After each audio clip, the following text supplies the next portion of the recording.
Akuetteh, he's an independent analyst of African international affairs. He writes in Pambazuka News. He was former executive director of Africa Action. He was a professor of African studies at Georgetown University. Thanks for joining us, Nii.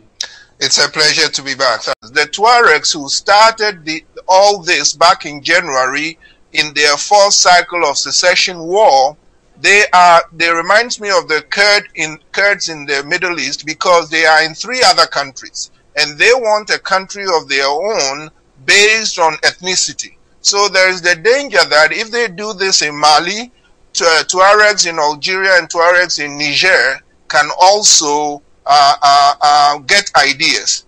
Also, this was triggered by Tuaregs who had fought for Gaddafi and moved in. So this crosses boundaries. And the most important piece then is this, that besides the Tuaregs, those now, in fact, they are former allies who push them aside and are really controlling the north are 3 Islamist groups: AQIM, Al-Qaeda in the Islamic Maghreb, Ansar Dine, and Mujao. And all of them have made very clear that in northern Mali and neighboring African countries, they don't recognize borders or sovereignty. They want to set up Islamic rule.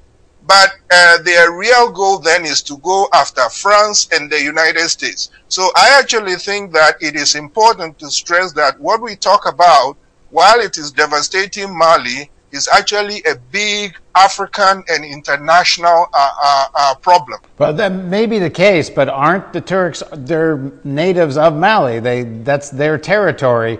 I mean, in a sense, don't they have some right to succeed? I guess what I'm getting at is this idea that because there's Islamists or extreme Islamists, it kind of justifies getting rid of international law or the kind of norms about when people intervene and don't intervene. I mean, again, my question is, this seems to be mostly amongst Malians, these differences.